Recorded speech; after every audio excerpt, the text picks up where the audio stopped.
Maps app, make sure you're over there brainstorming and having the discussion. Just walk in, just don't pay it any attention, okay? Now, Miss Florida is going to be working as my facilitator, so I want to make sure that you're okay. Okay, I want to ask you to take everything off your desk at this particular point. We got a lot of work to do. We're going to try to get through 14 lessons in 2 hours, okay? It sounds like a lot of lessons, but how many of you have had to do that before? Yeah, you know what it's all about. It's like, okay, Miss Floyd is going to give you an assignment sheet. This is next week's assignment sheet. So take the assignment sheet. If we run out of any materials, all you have to do is share, okay? That's all you have to do. And if you got your back turned to me, make sure you turn around so you can take a look at me. You got all these girl groups and guy groups. We do a lot of sharing in here, folks, and everybody's going to be sharing. Here, let me.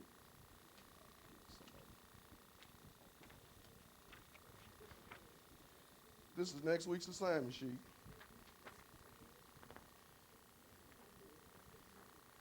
Okay. Let's go over the assignment sheet here for a minute, okay? It says July the 21st, 1996. We're going to do super question Monday and Tuesday when we meet next week. We have super question, we have TOS, reading practice. Make sure you look at your assignment sheet so you won't get lost. Quick test honors, computer time on the Geo Safari machines. Remember, you owe me 10 minutes on that. Do I have some computer monitors in here? Okay, you know who you are. And then we'll go back to TOS practice again, and we'll take a look at the amendments. Okay, because we're going to practice one today, the 26th Amendment, which gives 18-year-olds the right to do what? Right, very good. And then we'll go back to quick test tips, which is what we're going to start today too. Take a look at what we're going to be doing Wednesday and Thursday. That'll be the second time during the week that you meet with me. Manifest Destiny, Westwood Expansion. We'll be going through timelines and all that in your group, so make sure you understand that. We'll go back to a super question again, so those of you who won't get it right this week, you'll have an opportunity to do it later on during the week when I start reteaching. Quick test again, then you have pop quiz. Then I'm going to let you take a look at your portfolio and take a look at some of the work that you need to be doing. Then guess what? Guess what you got to do Friday? Right. What are you going to recite? Excerpts from the Gettysburg Address. Right. You're going to do what? You're going to recite what? Okay, on 3. Let's all just read it together, okay? 1, 2, 3. Fourscore and 7 years ago, our father brought forth on his continent a new nation, conceived in liberty and dedicated to the proposition that all men are created equal. All right, very good. How many of you already know it? So that's 100 points right there. Put your assignment sheet up. We're getting ready to go into something else. I need you to stand up at your seats. Face the board up here. I like to play this game. How many of you played this game before? You don't even know what game we're getting ready to play. Okay, what we're going to do is, here's the trick. If you can't see the board, you can move up out of your group. You got to see the board because something's going to happen. We're going to learn the 13 original colonies in about 10 minutes. New Hampshire, Massachusetts, Connecticut, Rhode Island, New York, New Jersey, Pennsylvania, Delaware, Maryland, Virginia, North Carolina, South Carolina, and what? Georgia. Okay, look at the board. Because I'm not going to be responsible if all of a sudden you can't remember. Okay? Can everybody see the board? Mr. Bell, can you see the bell? Board? Okay. On 3. You don't have to yell. On 3. 1, 2, 3. New Hampshire, Massachusetts, Connecticut, Rhode Island, New York, New Jersey, Pennsylvania, Delaware, Maryland, Virginia, North Carolina, South Carolina, Georgia. Keep going. New Hampshire, Massachusetts, Connecticut, Rhode Island, New York, New Jersey, Pennsylvania, Delaware, Maryland, Virginia, North Carolina, South Carolina, Georgia. Keep going. New Hampshire, This is what you teach kids. Something real Connecticut, quick. Rhode Island, Watch what I'm New going to York, New Jersey, Pennsylvania, Delaware, Maryland, Virginia, North Carolina, South Carolina, Georgia. Keep going. New Hampshire, Massachusetts, Connecticut, Rhode I want Island, you New guys come over York, here so you New can be Jersey, seen. Just come over Pennsylvania, here. Delaware, You can stand back Maryland, here. Come on. Virginia, North Carolina, South Come over Carolina, here. Georgia. Keep going. Massachusetts, Connecticut, Rhode Island, I don't want you to be behind the camera. I want you to be in front of the camera. So open your mouth. Virginia, North Carolina, South Carolina,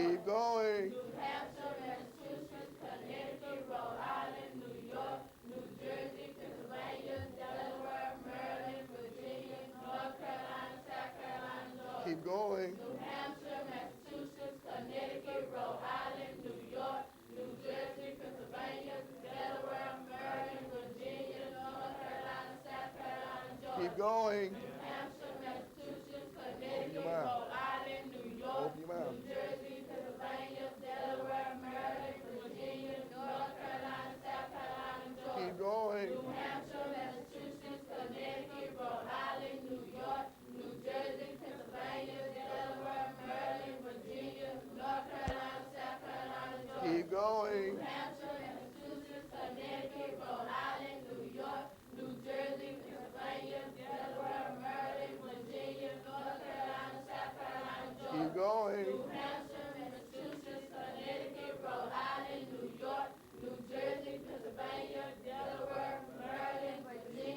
North Carolina, South Carolina, Georgia. Keep going. New Hampshire, Massachusetts, Connecticut, Rhode Island, New York, New Jersey, Pennsylvania, Delaware, Maryland, Virginia, North Carolina, South Carolina, Georgia. Keep going. New Hampshire, Massachusetts, Connecticut, Rhode Island, New York, New Jersey, Pennsylvania, Delaware, Maryland, Virginia, North Carolina, South Carolina, Georgia. Keep going. New Hampshire, Massachusetts, Connecticut, Rhode Island, New York, New Jersey, Pennsylvania, Delaware, Maryland, Virginia,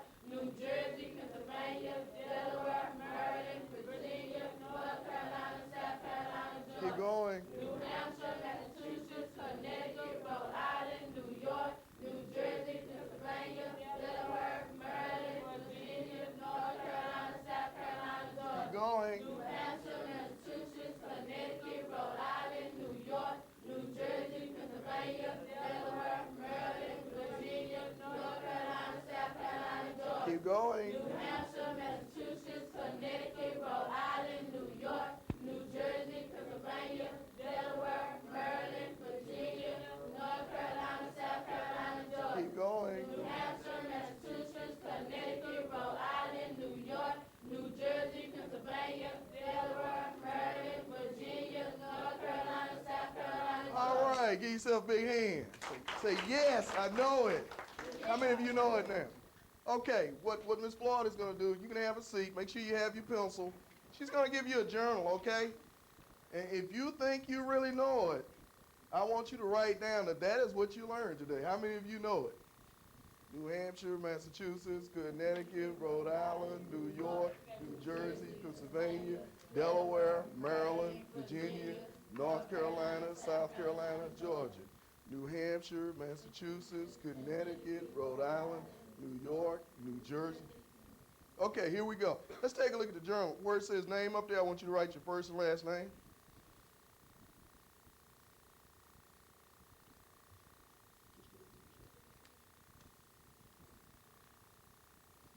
Okay. Today's date is the what? Oh, wow, you guys are sharp today, aren't you? And after you put down the date, I want you, where it says today I learned, if you learned the 13 original colonies, I want you to write it down there. I learned the 13 original colonies, okay? Every time you learn something in class today, you're going to pull out your journal and you're going to make a recordation of the fact that that's what you learned in class today, okay? When you get through with your journal, place it under your desk, and we'll get ready to move to another activity. Every time you think you've learned something, pull out that journal and write it down, because I'm going to take it up at the end of the period to see who actually learned. Don't fill out the voter registration card yet, because we got to figure out what your expectations are going to be today. So this is what we're going to do. I'm going to give you a little yellow sheet right here, and when you get the yellow sheet, you can put your nickname on it, you can put your first name on it, you can put your initials on it, but I want you to tell me, number-wise, thank you, how many things do you plan to learn today, okay? You understand that?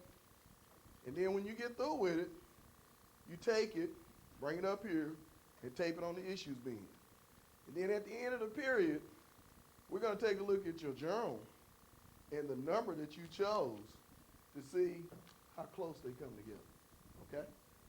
So let's do that. If you think you're only going to learn one thing, put one thing down. If you think you're going to learn 50 things, put 50 things down there, okay?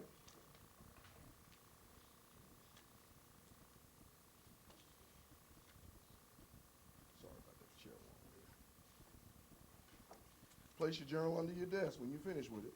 Very good.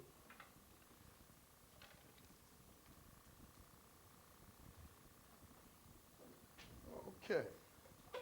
Then when you go back to your seat, start making out your voter registration card because we're getting ready to vote for President of the United States. Okay?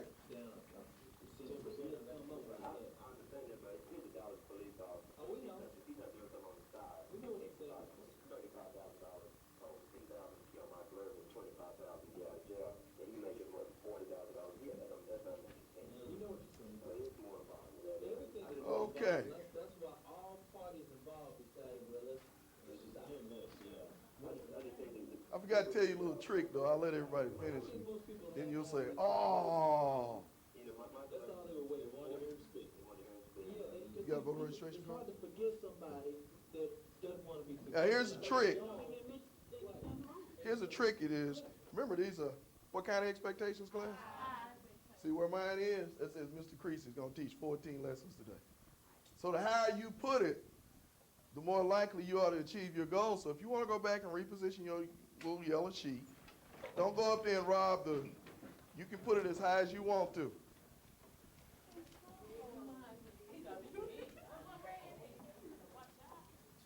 Oh, somebody is. Yeah, see if you put it up high. Mr. Bell, did you put yours up? You got to go up there. See, if you're high, if you put down that you're going to learn 10 things and it's the lowest thing up there, you're probably not going to learn 10 things. Okay? So the higher you put it, the more you'll look up to your expectations. Well, some people just keep moving them and moving. Come on, folks, let's go, let's go, let's go.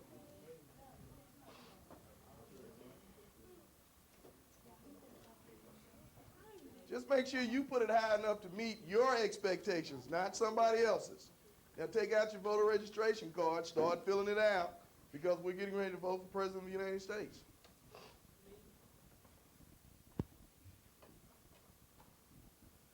Now look at the issues being now. Looks a whole lot different than what it was when you went up there the first time, right? Yeah, okay. Somebody's expectations are higher than mine, so I might have to teach more than 14 lessons.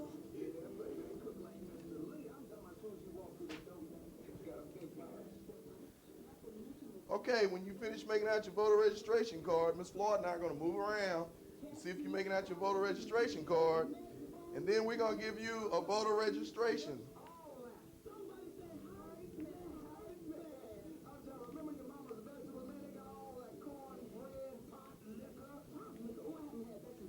Use your ID number, your school ID number.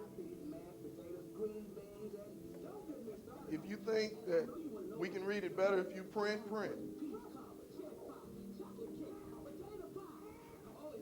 Very good. Use your ID, your identification number for purposes of, just come in and make yourself at home. You can sit around the room. Here you go, let me give you this. Oops.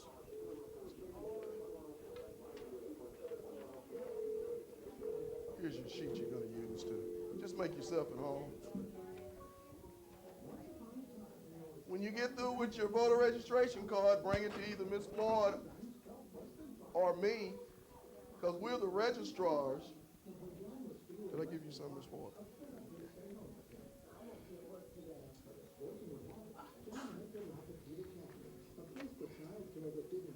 Okay, bring your voter registration card up. Yeah. All right, come here, make yourself at home. Let me give you some experience. This is the card that you're going to use once you fill out your voter registration card. You're going to use this card. Now, as you come up to the machine, Ms. Floyd and I are going to demonstrate how you're to use the machine. You have to read the instructions. It's on the machine back here. Okay? And we got any Democrats in here? Okay. Any Republicans? Libertarians? Who y'all voting for president? That's none of my business. Okay, what we're going to do is that you're going to vote for president, either Bill Clinton from the Democratic Party, or you're going to vote for, who's running from the Republican Party? Bob Dole, okay? So I'm pretty sure that you've been keeping up with the issues that take place in the newspaper and the media, period. So let's start making a trail to the machine back here. Come on, let's go. I'm going to show the first person how to put it in, and that person's going to show the next person, that person's going to show the next person. You have to get in line. Okay? And that way, it takes one to teach one, right? Okay, here we go. Take your card, stick it in like that. Make sure it hits the red buttons. Okay. Then you open it up and you start reading. Okay. See, use the pen right here. Punch which party you're voting for. Then punch which candidate you're voting for. Okay. Then take your card and lay it down right here. Okay.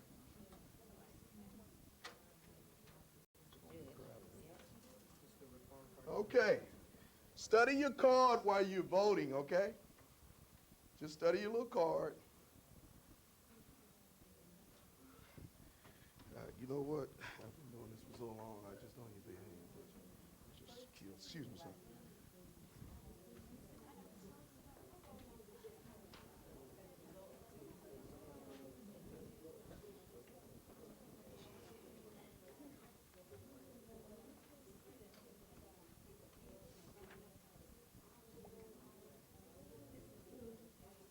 This is just what it's like at the polls, believe it or not.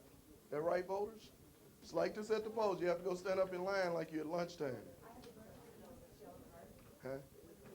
The yellow card right here is the card. This is their card they used to vote with.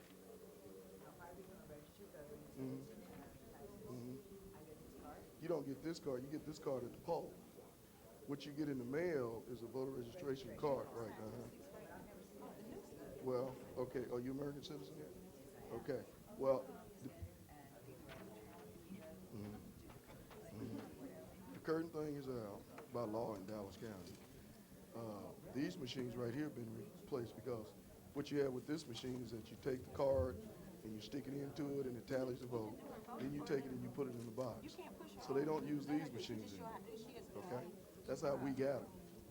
Because they don't use them anymore. So they changed it. That's right.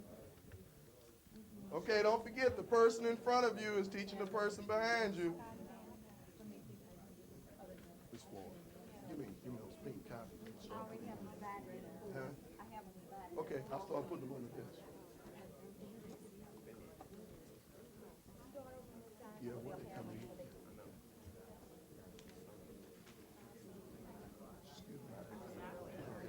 As soon as I pass them out, you can take a look at these. These are Venn diagrams. They're getting ready to get to know each other. Excuse me. You're going to be getting a pardon in a minute, okay? I didn't make out an agenda for y'all, but what you have here, I'm going to teach 14 lessons in 2 hours, okay? 14 lessons in 2 hours. And then when we get ready to have our post-discussion, you'll see what's happening. Right now, they're getting ready to know each other by Venn diagram. Huh? We might be out here. You may have to share it too. Oh, she's got some more. Here you go, Miss Floyd. She needs a sheet. How you doing, boy? Those of you who completed your voting, you're gonna receive a Venn diagram. It'll say you and me.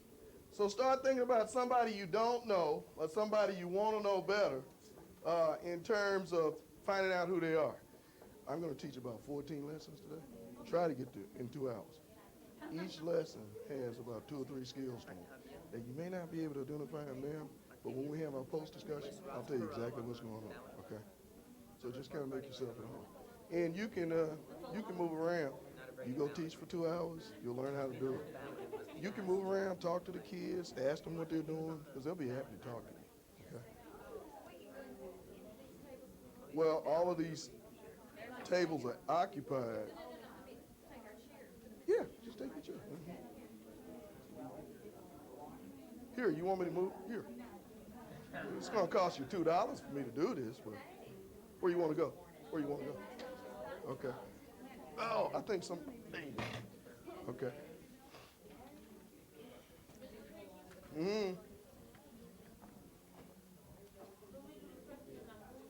You can do the person in your group, or you can go find somebody you don't know. Maybe it's somebody you don't know. Okay?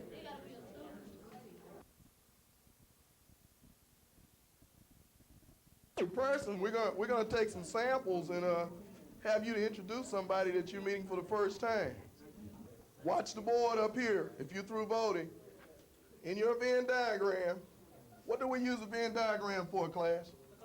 Right, compare, contrast. But if both sides, Anthony, if both sides have something in common, where does it go? Right.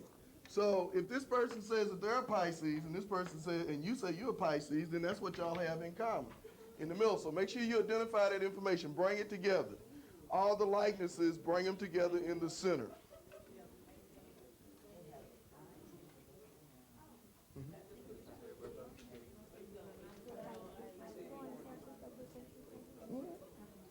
That's you. And who are you interviewing? Okay. Oh, you have the paper? Okay. Mm-hmm. Do I say we got 4 things come like? Mm-hmm. That's what I'm going to ask you for, what you have in common. Put 4 or put 8, cause like. Well, whatever you have in common. Balance one. Put the number in there. Yeah. You're going to put the number of what you have in common in the center. Jeremy, who are you interviewing? Who are you interviewing? Okay. You need a sheet of white paper, don't you? You're going to have to, we're out of paper. So make your own Venn diagram. You probably do a better job than I did. I did that in my sleep.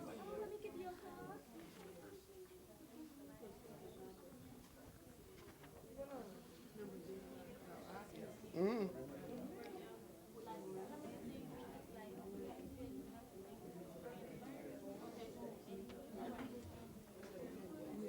How you doing, little brother? Who'd you interview? Couple minutes left. Okay. Yeah. Well, like for example, if you have one in common, if you have one in common with somebody else, you put the one here. You got that? Okay.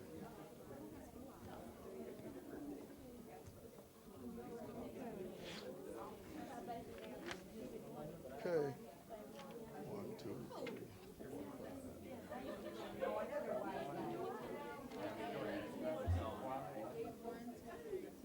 Okay, let me have your attention. Here we go. Pencils down. I need everybody's attention up here. How many of you found out at least 3 things about whoever you interviewed? Okay, what we're going to do is that we're going to take a few minutes. We need one volunteer from each group, one person from each group, to just stand up and tell us who you interviewed and tell us what you had in common with that person. We'll take volunteers first. Stand up, and whoever she interviewed, that person's going to stand up too so we can see who you are. Just read what they have in common, that's all. Let's have everybody's attention. Here we go. Listen up. We were both born in. Well, who are you talking about? Oh, Miss Emily. Okay, who's Miss Emily? Let's give Miss Emily a big hand. Okay. Okay. Go ahead, news reporter. She was born. No, you just talk about what y'all have in common. Oh, we both are females. We You gonna both get me in were born trouble. in Texas. Okay, very good. Both females, both born where class? Texas. Very good. Let's give Deanna a big hand. I have a volunteer over here. I need a volunteer over here. Let's go. Be thinking about who's gonna volunteer. I'm talking about Shaniqua. Okay, Shaniqua, stand up. Let's give Shaniqua a big hand. Okay. Listen up. We're both female in the 8th grade and have light brown eyes. Okay. They in what grade? What kind of eyes do they have? Let's give them a big hand. Okay, we have a volunteer back here. Do we have a volunteer back here? Y'all ready? You want me to come back to you? Okay, we'll come back to you. We need a volunteer over here. So you don't push the issue, just come back. Okay, here we go. Listen up. Listen up. Okay, Alfred, stand up. Let's give Alfred a big hand. Listen up. Let's see what they have in common. We're both born in Dallas. We're both males. We're both in the same grade level. Both our eyes. Okay, they looking at each other's eyes. Okay, very good. Okay, volunteer here. Nikki Bell. We both have the same. We both were born in Dallas. We both female. We both on grade level. We are both on 9th grade level, and we have brown eyes. Okay, let's give them a big hand. Okay, we take a volunteer right here. Volunteer right here. Listen, turn around so they can see you over here, okay? Marshall Montgomery, let's give Marshall a big hand. We are both males, we both have brown eyes, and we both in ninth grade. Let's give them a big hand. Okay. So, you voted. How many of you voted a while ago? You just interviewed somebody. Take out that journal. If you think you learned something new, write that down on your journal now. Remember, you said that you had a number of expectations up here that you put up here. Okay? Write down on your journal right now what you just learned between voting and interviewing. Then place that information under your desk, clear your desk. All you need is a pencil, and we're going to need some thinking right on that. Hold up, because I'm going to do the slogans. We're getting ready to go into what we call a transition phase. So I'm not introducing the rest of it, just, okay. When they get up and move, that's a good time to get up and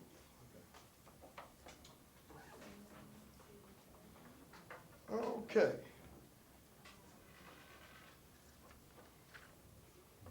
How many of you have already exceeded your expectations up here? Somebody said did I see a 3 up here? Oh, I see 20, 10, 13, 14. Oh, wow, okay, you got a long way to go. Okay. When you finish with both your Venn diagram and your journal, make sure your journal's on top of everything, because that's what you're going to pull out every time we learn something new.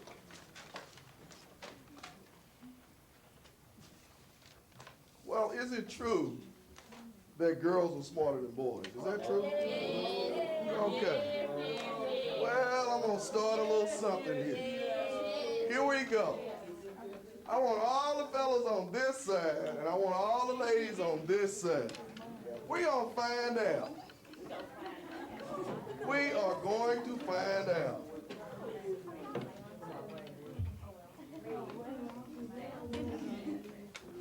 On 3, let's do 13 original colleges on 3. 1, 2, 3. New Hampshire, Massachusetts, Connecticut, Rhode Island, New York, New Jersey, Pennsylvania, Delaware, Maryland, Virginia, North Carolina, South Carolina, Georgia. Okay, ladies, I need a spokesman over here. Y'all need to get together over here. I need one spokesman. Then you need to tell me what you want to call your group. Gentlemen, I need you to all get together over here, and we need one spokesman for that group. Let's go.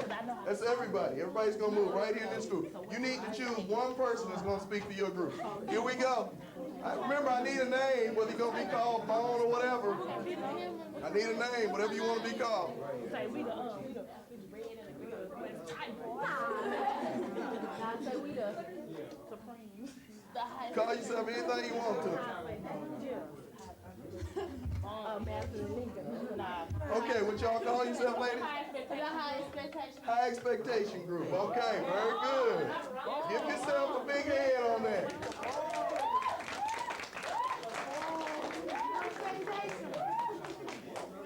Okay, gentlemen, you want to top that one? Well, what you gonna call yourself over here? Is it true that girls are smarter than boys? Gentlemen, huh? Are y'all calling yourself the higher expectation group? High, oh, I see. Okay, highest. Okay, highest expectation group. Here we go. Okay, let me have your attention. Here we go. This calls for total cooperation. I need whoever the representatives from this group to step up here. I need the representative from this group over here to step up from the highest expectation group. Okay, here we go.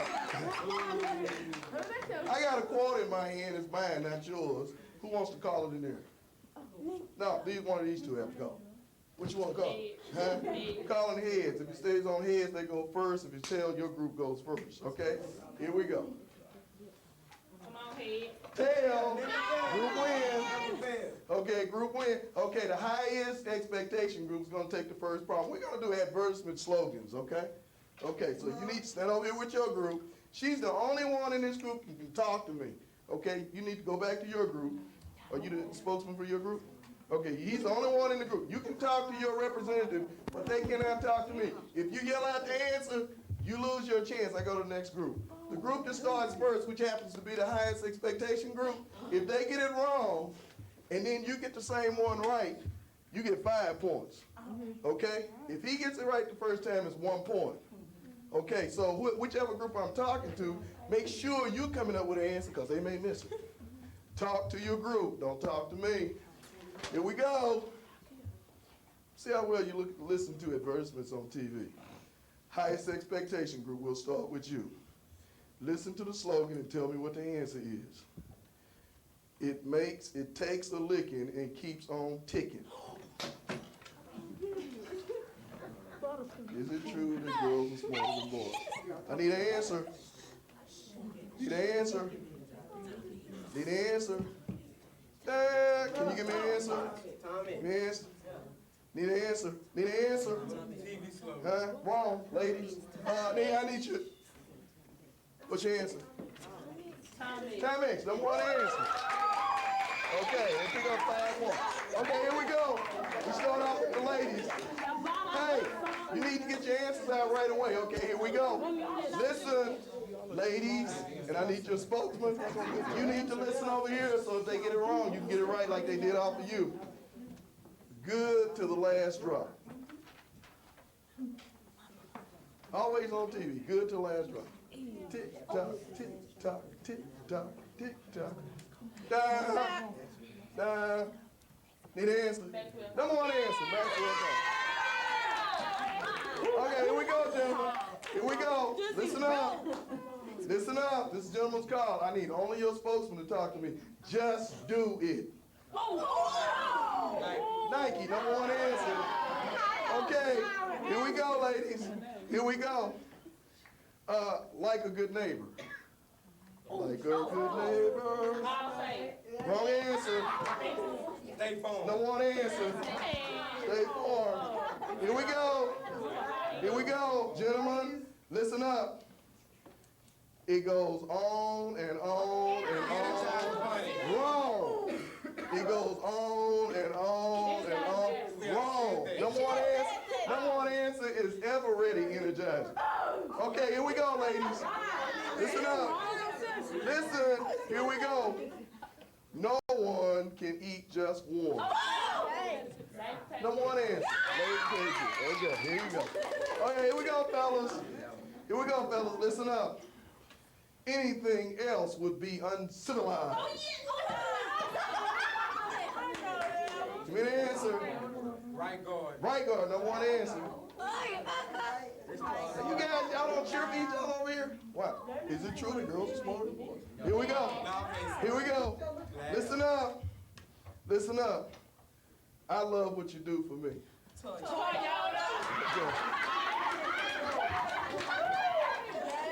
Okay, here we go. Here we go. Listen up. Is finger looking good? Is finger licking good? You never lick your fingers up here? Come on, need an answer. Need an answer? Number one answer, Kentucky Fried Chicken. Okay, here we go. Hey, ladies, concentrate on yourself. Don't worry about them. They're trying to catch up. Okay, here we go. Listen up. We're looking for a few good men. Oh, yeah. Huh? Wrong answer. Gentlemen. Marine. You asked Marine, number one answer. Said Army, Army. And you can't say it, your spokesman has to say it, okay? Okay, here we go. Here we go. Let's see if you're going to get this one. Just for the taste of it. Just for the taste of it. Number one answer. Okay, here we go. Okay. How do you spell relief? Wrong answer. That's the way you spell relief, but that's wrong. Roll A, number one answer. See, now he actually spelled relief. Okay, here we go. We're gonna do a couple more and then we'll see who the winner is. Wait, who's next then? This group. When it absolutely positively has to be there overnight. When it absolutely positively has to be here overnight. Oh, disqualified. Number one answer, 5 points. Okay. Here we go. Gentlemen, listen up. Here we go, listen. Here we go. The quicker picker upper. Downing. Downing, wrong answer. Downing. said down it. Let me disqualify it. I'm going to disqualify it. Doop, doop, doop, doop. Here we go. Let's try another one. You're in good hands. Oh, yes. All states. Number one answer. Okay, here we go, ladies. Don't leave home without it. American Express. Number one answer. Okay, here we go, guys. Where's the beef? Where's the beef? Oh, they on the diet over here. Huh? Chunk, wrong answer. Wendy's, number one answer. Oh yeah, here we go. Okay, let's everybody have a seat. Give yourself a big hand. Okay. Well, let's see. That's 6 and 6 and 2 and 6. That's 20 points. And that's 2 and 6 and 6 and 5. What is that? 18, 19 points? All right. So I still ask you the same question. Yeah. Are the girls smarter than boys? Okay, take out your journal. If you learned something just now, take your journal out and record it. We're getting ready to go through our next session. Girls smarter than boys.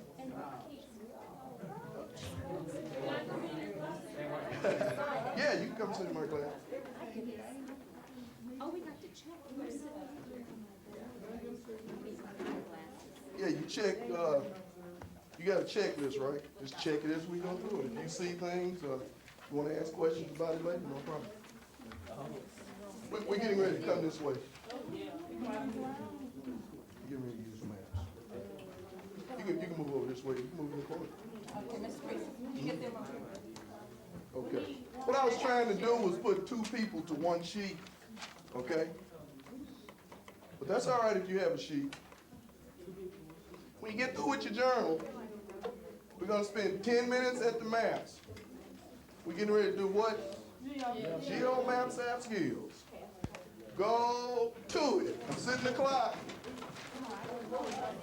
Talk it out, discuss it, brainstorm it. Okay, what you do, you take your sheet. Hey, Terrence, take them to the map, show them what to do, get them started, okay? Y'all go to the map, he's gonna help you out. Put your journal up under your desk, so you know where it is. Okay, show them what to do, Terrence. This is what you're gonna do right here. Just write your name down on a sheet of paper. You can write on the Maps app sheet if you want to. Do not write on the map.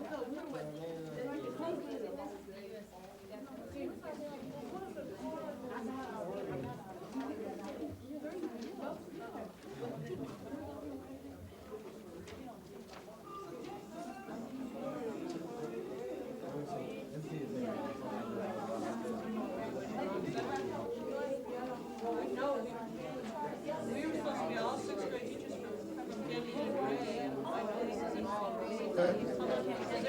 I talked to these kids last year. They got a couple of them. Okay. And geo skills, I'm gonna show it to you. This one. Looks good.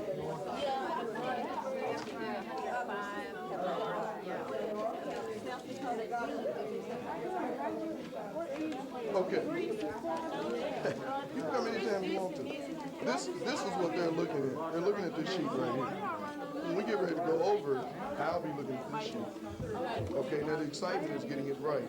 Over here is the VDSQ plan. That's vocabulary definition, sentence, and question. Their assignment at home would be a VDSQ plan. Okay, right now, the whole idea is to get them excited. They want to go home, do their homework, come back. Right now, they want to know who's going to get it right. Now remember, I started something. Our girls smarter than the boys. That's in the back of their mind. See? So that's what you need to create, a positive thing in class. So that's why I say the playing online. Oh yeah, they play. Sometimes they get so angry with each other, they won't be turned off. Y'all know that thing? So it doesn't bother. This one's on And then look, right here on the north side on the End and seven letter begin. See, what you have to do is that this is the causal connection between what they do in real life and what they do in school. Okay, now you look at African American, Hispanic students who like to work in groups. You know, I was born and raised in South Dallas. This is my Lincoln High School. So they work better in groups. Okay. Somebody in another group other than your group. Come on, let's go. You need to exchange papers with somebody in another group other than your group. We on time schedule, let's go. On time, on task, on what? All right, I need you to take your seat because that's the next mission. Okay. Is it true that girls are smarter than boys? Let's find out. Well, here we go with this fact and opinion again. Here we go. If it's right, just mark it right. If it's wrong, don't touch it. If you got it right, I want to hear you say yes every time you get it right. Here we go. Listen up. It says, describe North Dakota's geographic borders using cardinal directions. green. Here we go. South of Canada. Okay.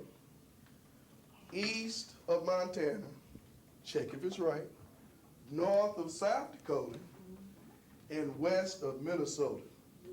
If you got it right, say yes. Yes. Okay, here we go to the next one.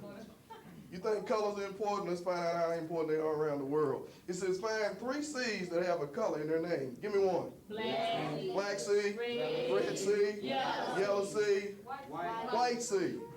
Okay, check, check, check, check. Very good, you got that right, say yes. Yes. Okay, here we go. It says, which is farther north? Egypt or Greece? Greece. Check. All right. Okay, here we go. It says, which has sunset first? Madagascar or Mozambique? Check. Okay. Say yes. Yes. Okay, where does North America end and South America begin? Panama and Colombia border. Check. If you have Panama, we give you credit for it. Okay, here we go. Okay, it says the capital of Austria. Incidentally, my son just came back from there with Lincoln High School's choir got 2nd place out of 48. Okay. The capital of Austria is located on the Danube River. What is this city's name? Vienna. You're still in that kid. It's not Vienna. It's Vienna. If you got it right, say yes. Yes. Very good. Okay. Which state does not border an ocean? Vermont, Virginia, or Delaware? Check. Yes. Okay. Here we go. It says, which of the following baseball teams play home games in cities west of the Mississippi River? Put this in your mind. Here we go. Atlanta Braves. No. Okay. Houston Astros. No. Cincinnati Reds. No. Kansas City Royals. Yes. It's the Houston Astros. It's the Kansas City Royals. Those are your 2 answers. Okay, add up the number right. Give that person back their paper and tell them 1 or 2 things. You did good, or I'd like to see you do better next time. Okay, very good, very good.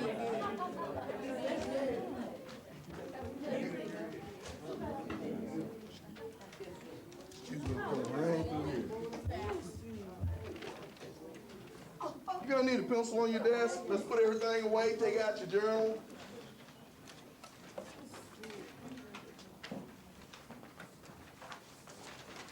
If you think you learned something from that, take out your journal. Reward yourself. Pat yourself on the back. On 3, 1, 2, 3. 13 original columns. 1, 2, 3. New Hampshire, Massachusetts, Connecticut, Rhode Island, New York, New Jersey, Pennsylvania, Delaware, Maryland, Virginia, North Carolina, South Carolina, Georgia. Very good. He'll tell you the trick. I just taught him how to do that. Little trick to it. Y'all doing okay over there? Okay. Okay, when you finish with that, put everything away except your pencil. Anybody exceeded their expectations yet? No. Okay, go ahead, Ms. Ward.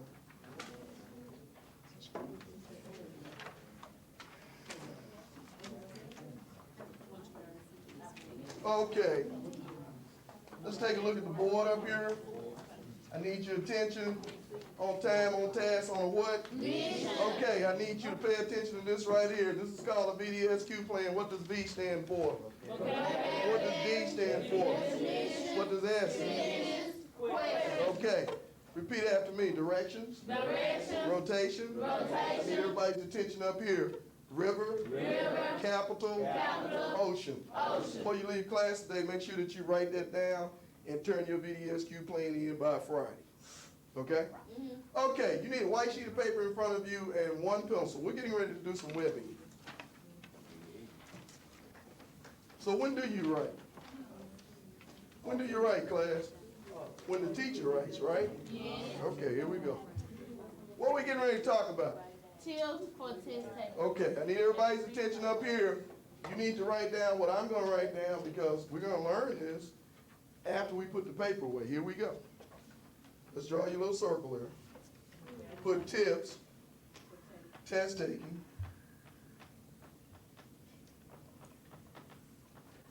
If you want to put skills there, you can. Draw your STEM at 8 o'clock. Okay. Now, Ms. Floyd gave you a handout that says tips for test taking. I want you to read silently to yourself while I read it aloud. I'm going to stop and periodically to ask you to complete the sentence or give me the answer. Do better with your circle in the middle. Circles always go in the middle. Did you know that? Ask Columbus. They always go in the middle. Circles. Okay, you ready? Let me see you look up here if you're ready. Okay. Now take a look at your sheet there. If you haven't finished, just stop where you are. Let's read this together. We want to find out what do we need to do to take tests. You know, my old saying is, the question is not how smart you are. What's the question?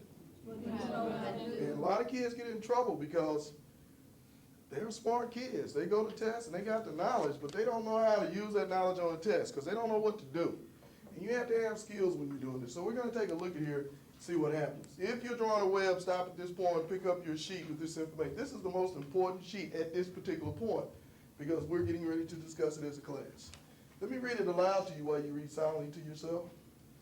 Most students can improve their test scores without what? Studying. You believe that? How many of you believe that? Raise your hand. I believe that. I actually believe that. Okay, it says they can do this simply by learning how to improve their what? That's why I believe it. Because you can study all day long, but if you don't know what to do with it, you're not going to be successful with it on a test. Of course, students who do not study for a test will probably not get a good what? Score. But if two students have studied equally hard for a test, the one who has better test-taking skills will probably get a what? Better score. Believe that, folks. That's why a lot of kids don't do well on the TOS test, because they don't know what to do. And remember, you got to understand something. Here's the test maker. That's not you. That's the person who puts the test together. And who are you? Test taker. Right. You're the test taker. You got to find out what the test maker wants you to do. And too many times when we take tests, we think the test maker is asking us our opinion. And that's not the case at all. Okay? The test maker is saying, ha, here's a car. Now let's see if you can follow my instructions and drive it. Same thing. Ha, here's a what? Test. Let's see if you can follow my instructions and pass it. And the truth of the matter is that the answers are right on the test. That's the most amazing thing to me. They're right there on the test. And you're looking at the answer going, what do I think? And then when they get the test, you mark it wrong. Okay, they mark it wrong. So let's get this straight and find out what some of these tips are. The following tips will help you to do a better job on standardized test items that look like this. Number one, according to the information above, that's the information we just read, you can score higher on tests if you, one, what? Never study. Two, what? Study with another student. 3, what? Improve your skills at test taking. 4, what? Study listening and use cooking. 5, what? Know where to take tests. What's the correct answer? 3. What is that? Improve your skills at test taking. You're absolutely right. Did I ask you your opinion, or did we get this information according to what the test maker had on the paper? According to what it Oh, folks, think about that. That is so important. So let's take a look at the first tip. What's the first tip? Okay, here we go. Write down concentrate. Give me another word for concentrate. Think. Focus. Focus, number 1 word. Excellent. Who said that? Deanna. All right.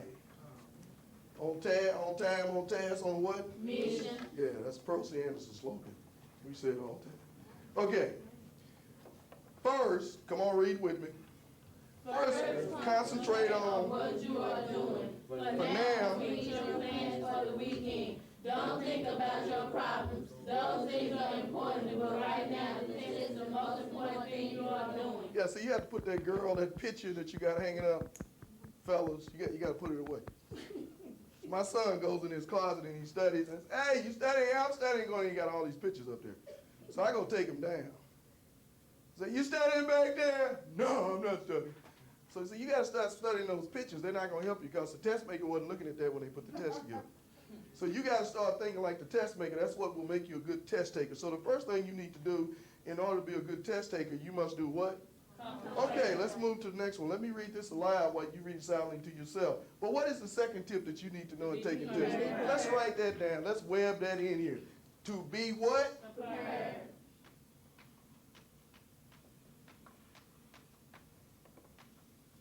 You got to be prepared. So let's see what the definitive statements are on being prepared, class. Be sure you have the right kind of pencil for the test. What kind of pencil do you need for the Number test? 2. All right, write that down. Now, that's your example right there. Number 2 pencil. But what if that pencil breaks? Write that down there. So you're in the middle of the test. You don't have a right to disturb everybody right now because you came to the test unprepared. I need to sharpen my pencil. You're disturbing everybody on this test. It's not fair. So you got to come prepared in support of everybody else so you can all be successful on the test. Be sure you have the right kind of pencil for the test. It's a good idea to have an extra pencil on hand, especially if the test you are taking is being what? Time. Most of these tests are being timed, so you don't have any time to waste. Okay? What's the third tip? Pay attention. Okay, let's write that down there. Very good.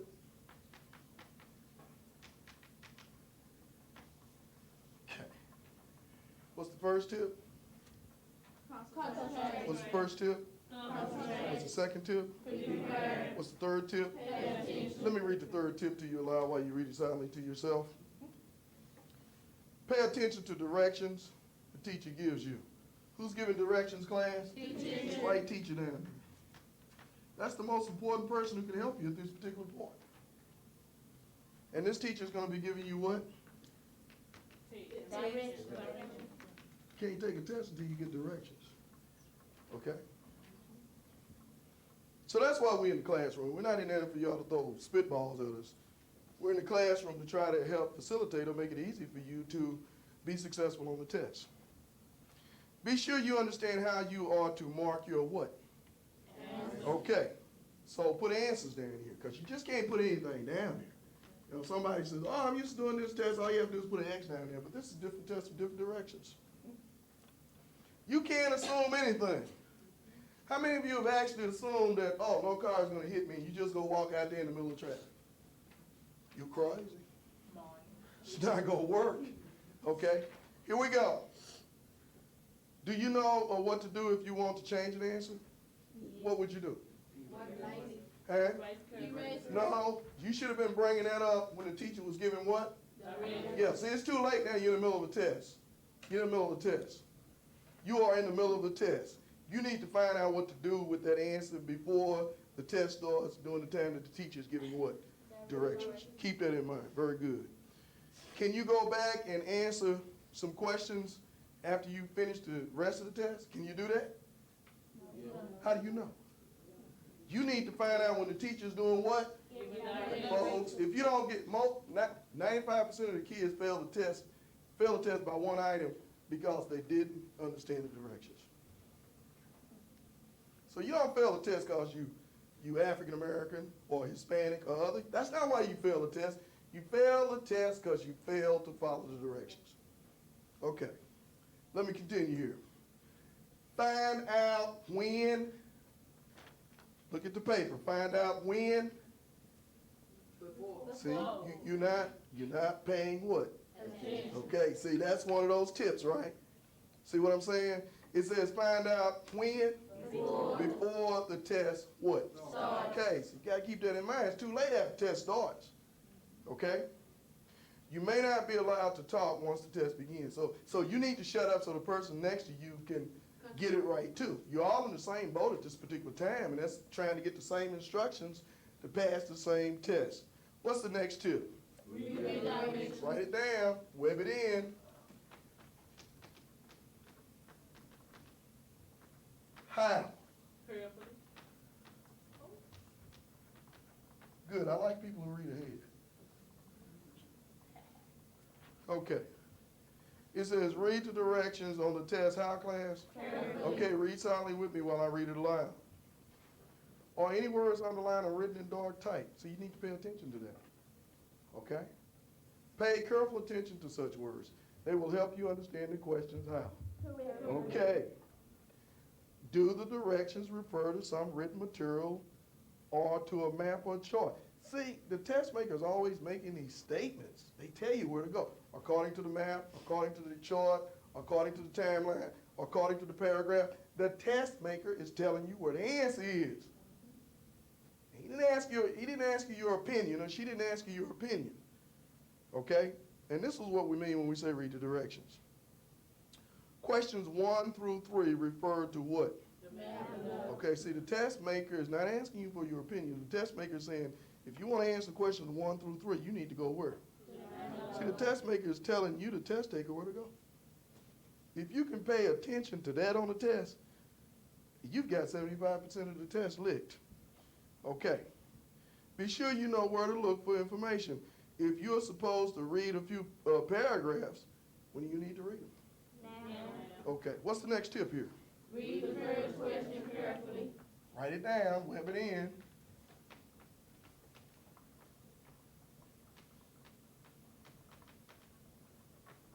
How do you read it? Carefully.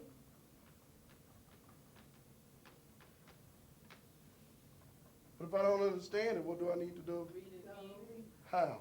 Carefully. Read it. Finish reading the statement. I thought you were reading ahead of me. Be sure you do not skip over any small words. Small words such as not can change the meaning of the question. If you do not understand the question, don't worry. Just read it again slowly. Oh, there it is. How, class? Slowly. See, all you have to do is read to find out what the next set of information is. I mean, ain't learning so much fun. It's a process. It's a process. Step 1, step 2, step 3, step what? Okay. Step forward if you pass the test. Step back if you fail. Okay. What's your next tip here? Read out the answer choices. Okay. Write it down. Web it in. Read answer choices. How, class? Carefully. Very good.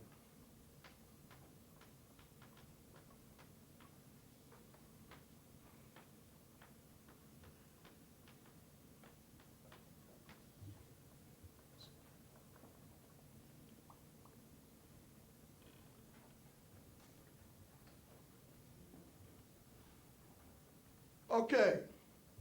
If you think you learned something from this, take out your journal right now and make that recordation. This is your investment in the future. If you really think you learned it, and if you don't think you know all of it right now, make that notation. I learned it, I got interested in it, I just need to study it and go over it again, and I need to do it carefully and slowly, and just keep it in your mind. Has anybody exceeded their expectations on the issues being? Well, that means I have to keep teaching then, right?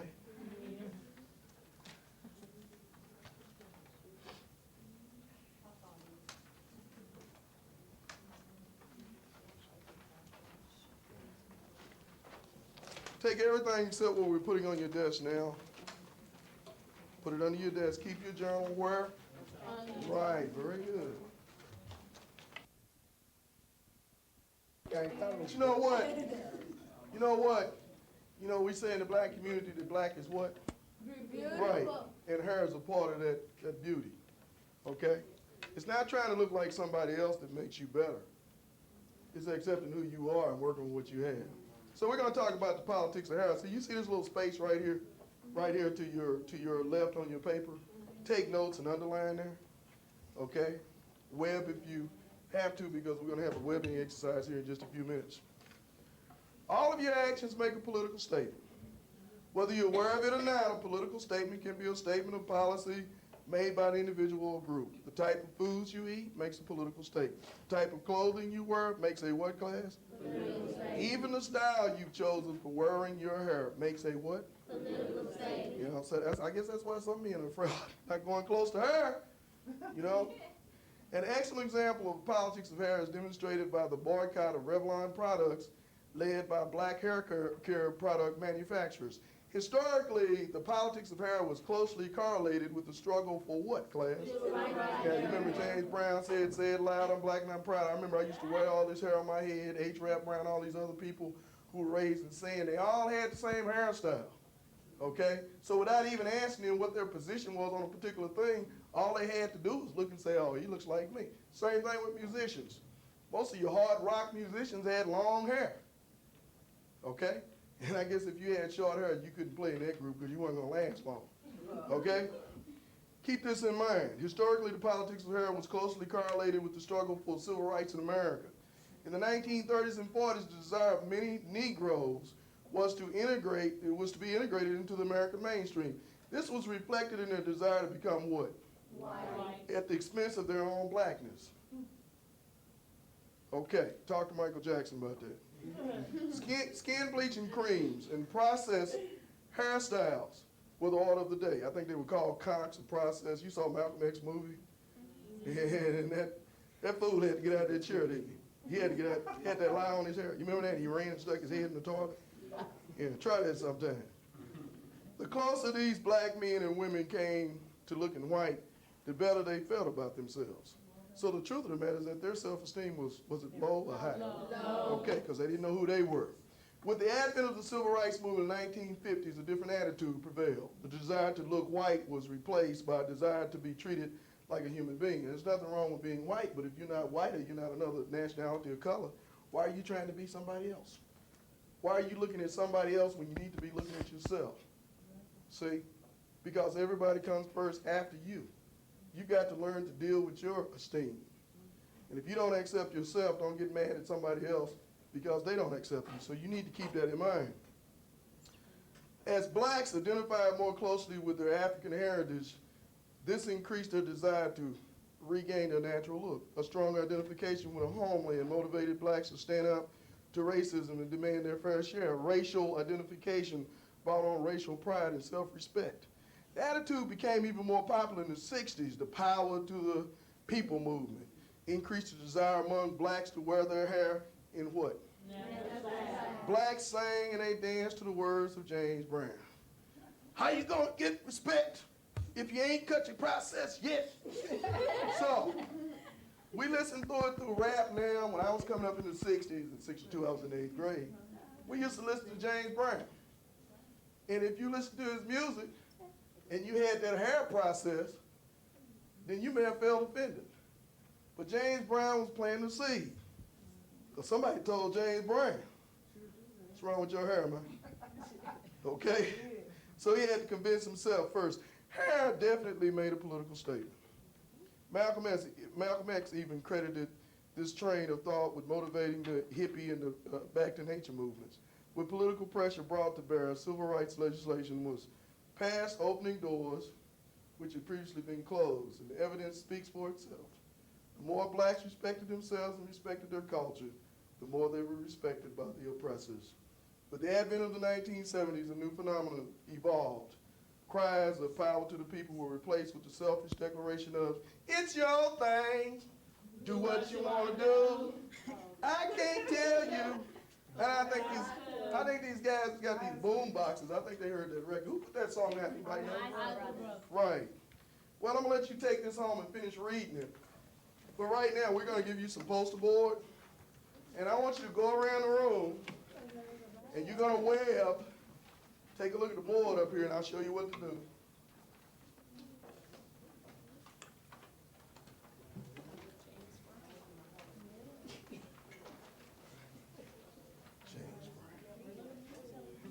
Okay, take a look at this. I'm going to give you a white poster board. You can work on it too, or you can have your own personal poster board. But what you want to do is put up here African hair styles. Okay. Now, if you go around the room, you see African American males. Those hairstyles have names to them. Okay. You see young black sisters. You see all kinds of. These are international hairstyles worn all over the world. Okay? So the first thing I want you to do is, I'm going to give you some white paper, and you're going to go around and try to copy as many of those hairstyles as you can. Most of these hairstyles are what? Anybody know? Cornrow. You notice that? Okay. Okay, so when you get up, put up everything else. All you need is your white sheet of paper. You want to web this. When I don't want to listen to anybody, I just turn the music up. Get up from your seat. They're going to probably come over there and invade y'all's privacy. Get up from your seat. Let's go.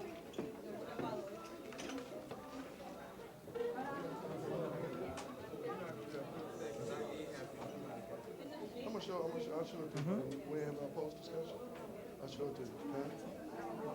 Okay. You having fun, girl? Told you, all they're doing is that they're giving you directions on how to do those hairstyles. Well, you know, we all do looking like. Oh, that's right.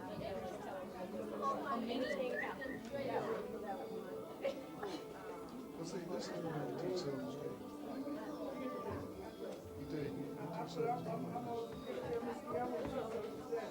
Well, see, social studies is the social conscious in the school, you know.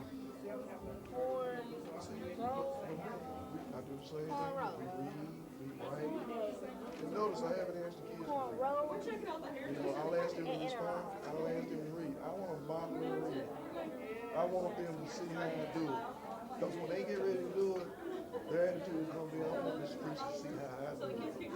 I always model the first 6 weeks with responses. Okay?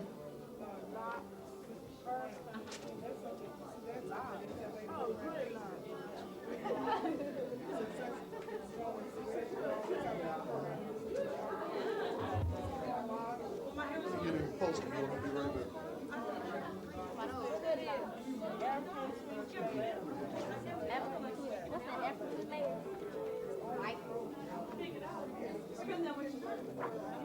We're deciding how we want our hair. Yeah, put a poster board on your desk now. Pick up a marker over here. That's the way you go around a 2-hour class. Hey. You really looking at the way I do it. This is it, man. 2 hours. And see, at the end of the day, I'll have 3 or 4 lessons left over. Come on.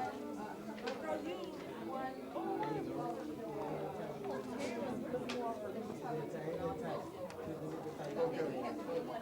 Let me announce that.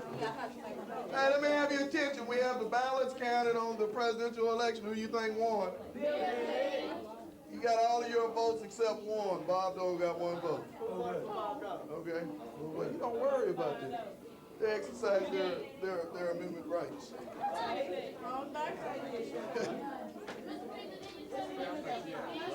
You make it the way you want to, but you're making a web.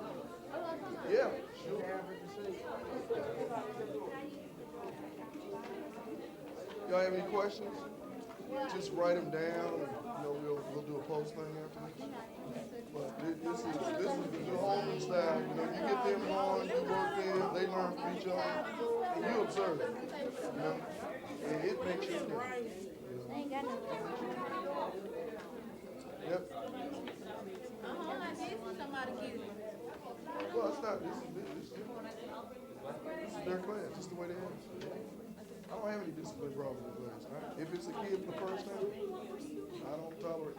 That's why you observe the kids. So you can catch that behavior before it explodes. So no, and this is when you get to know the parents at the beginning of the school. You tell them what the expectations are. You ask them for input. And hey, the kids know that. They know that. Like Marshall here. He knows he's going to be up here quicker than I can think of it. Thank you, sir. Oh, you didn't get the post? Oh, it's okay.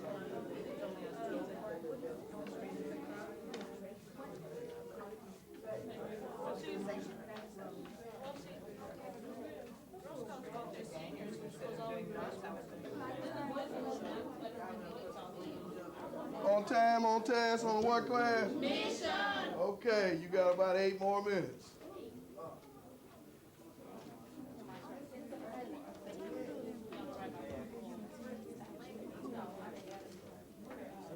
As soon as I get back home. Okay. I'll be here tomorrow, but Ms. Ward will be doing English. She's the facilitator today, helping me, and I will be her facilitator tomorrow. That's what I do. I steal everybody's stuff, whatever works. When I go to those middle school conferences, whatever, when I get through with it, I'm like America, boy, made in America. And that's what it's all about. I mean, being selfish about it. If it works for the kids, take it. If it belongs to universal idea, take it and share it. Live in the black community. I go to the black church. My girlfriend is black. You know, and that's how he defined who he was, his indigenous environment.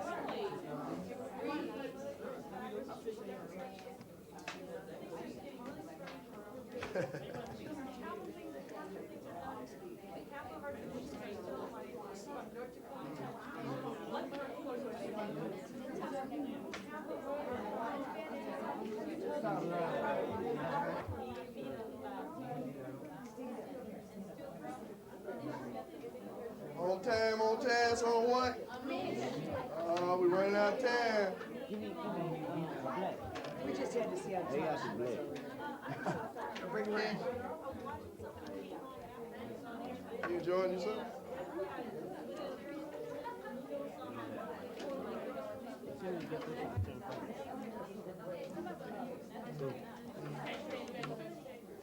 Right.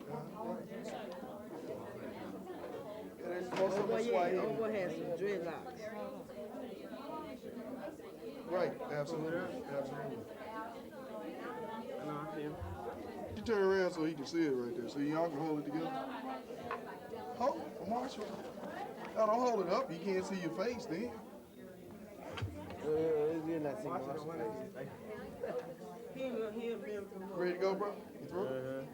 Yeah, okay, that's real good. Can I see that paperwork, please, Dr. Business? Nah, mine. Go ahead. You want to put your name on it? See, let me see that paperwork. Thank you. Your name had to be on there. You're not doing it wrong. Oops.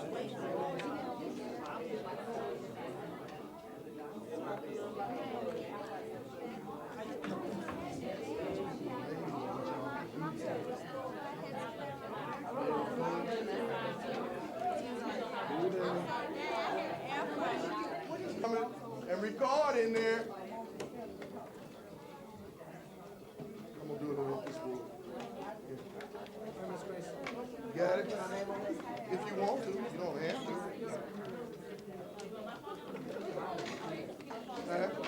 We're gonna put it right across there, just like we did over here. Okay, return your markers. Take out your journal.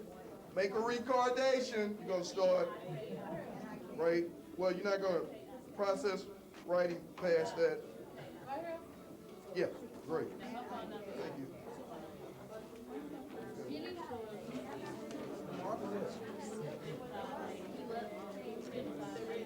You through, Nick?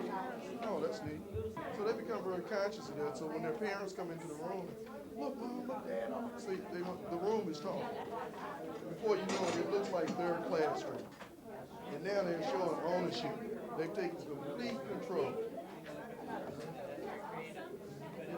That's why you put it up. That's why you put it up. So you put it up. For the kids, yes. You through? Okay, very good. Yeah. Calligraphy. Yeah. See, we put one over here. How y'all doing? We're gonna put one right over there on the.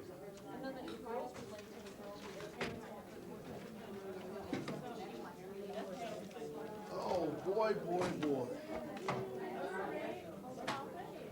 Come on, everything goes up after you recorded your journal. Return all markers. There's a mark on the floor down there.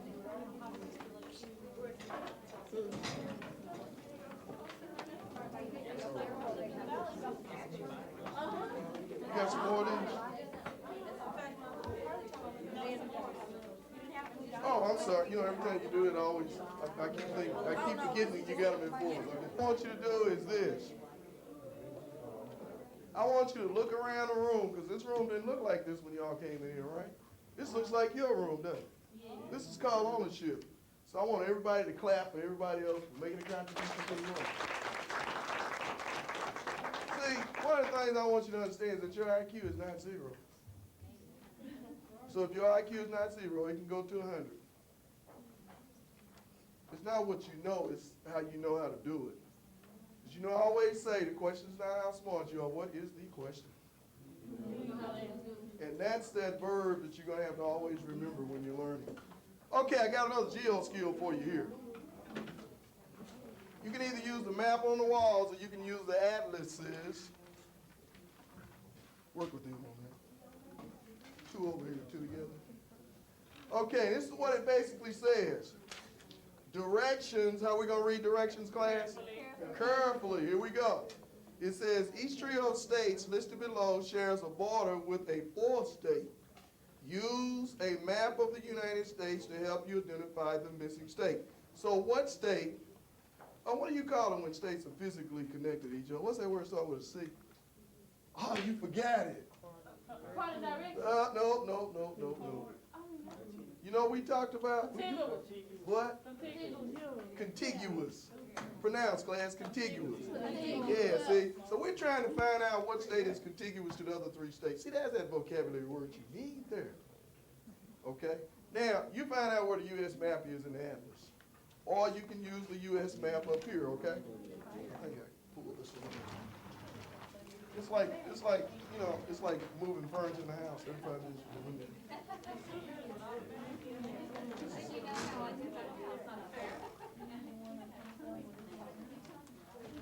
Okay, let's go.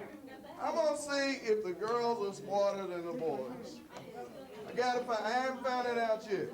How many lessons do you think I've taught so far?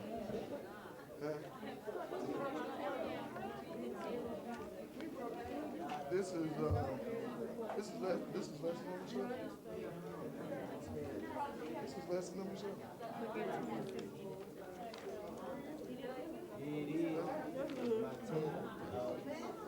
Well, just think how much they learn. If they learn 5 things from each lesson, that's 5 times 6.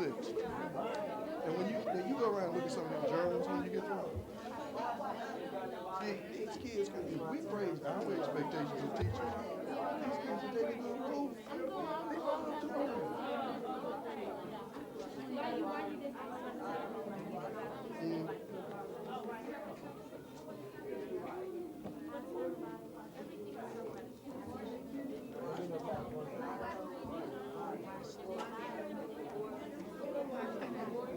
Well, and you know what? There's a lesson on you probably heard of the French, the intelligences, the 7 intelligences.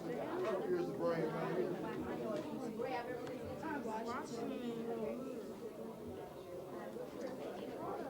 This is where most of my kids are right here. Hands on. See, drug dealer, he teaches better than teachers. or doesn't know. And this is this knowledge kid right here who, in respect, knows, but doesn't know how to do it. See, this kid can draw you a good picture and show you something. And this our kids right here. Here are the athletes, the piano players. See, they took music out of school. But this is how kids exercise. Now, we have to somehow get these kids with the right brains to integrate those. Remember, that was the right brain kid when I was coming in. They ain't teaching me, and I almost thought they were killing them. So I was afraid of killing them. You know. So what we have to do, that's how the kids are, is that, hey, you are just as left brain as you are right brain. And these kids used to be classified as troublemakers. He's a troublemaker. But see, when you put them in cooperative learning groups, it finds out, oh, this one can write about it. This one. Stop where you are. And let's go down the list and find out if girls are smarter than boys. Here we go. Let's take a look at number one. It says Idaho, Nevada, Washington. What's the answer?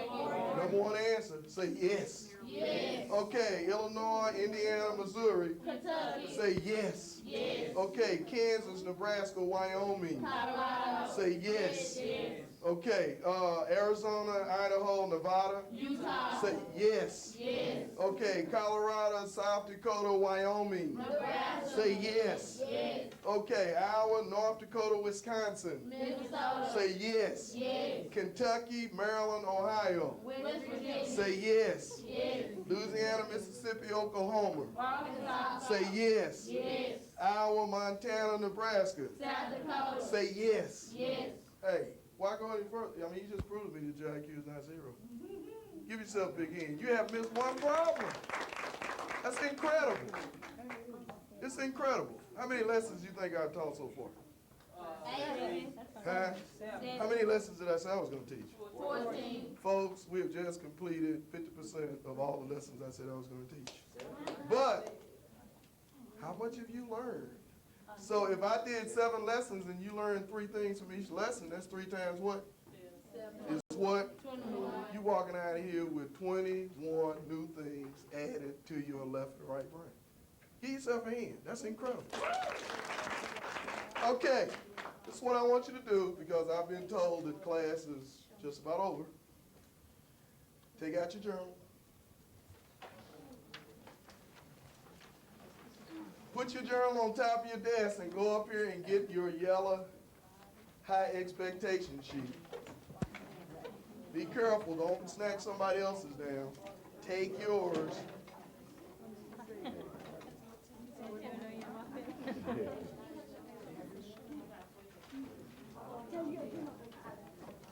I need 5 more.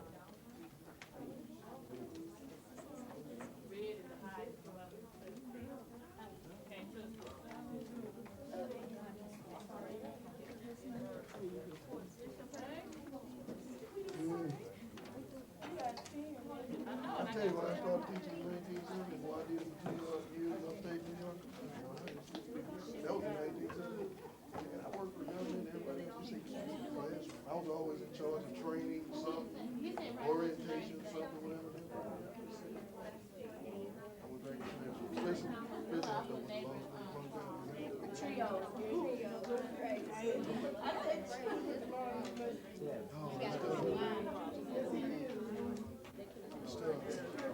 Okay, we have some note. We have any more notebook paper? Okay. Okay, folks. This is what I need you to do. We want to give him a sheet of paper. I need this from you. Okay? Can I have your attention? Because I can't do my job unless you tell me how I have done my job. You know, this is called student assessment. Those of you who know me know that I like self-evaluations. So I want you to tell me, what have you learned today? And when you do that, if I've really taught you something, it's going to make me stronger in August when we get ready to do it. And give it to me. I have some certificates for some of y'all, and my apologies, I did not get certificates for all of y'all. But if you give your name to Miss Floyd and I, we will have your certificate for tomorrow. But I want to recognize some students, and I want to say this to our visiting guests back there in the corner. These kids that you're looking at, these kids were in my 8th grade class last year, and the whole idea was to model learning. And modeling learning is where, when you give kids instructions, they eat it up. And what you've seen are kids who have confidence. I want to tell you, when I first got them, they didn't like themselves, they didn't like learning, they didn't like school. But you go to them now, these same kids you're looking at, and they turned 100% around. We call it success, okay? And I didn't do it for them, they did it for themselves. They took ownership of their lives and they did it for themselves. And that's our job as teachers, just turn them on and strike them up, and they'll make it work. So let me recognize these students. Let's give them a big hand, because I'm not going to see y'all anymore. You're going to go to high school. Marshall Montgomery, let's give Marshall a big hand. Jason Sample, let's give Jason a big hand. Keisha Hill, Red. Anthony Byers, let's give Anthony a big hand. Tiffany Alexander. Clifton Reese. Kiki Bell. Marita Hagee. Where's Marita? Marita Hagee. Let's give her a big hand. Okay, Shaniqua Austin. Let's give her a big hand. Lasha Mika Foss. I finally learned how to pronounce it. Zandria Mackey. Darren Salter. Okay. Jeremy Wheeler. Give Jeremy a big hand. Deanna Sneed.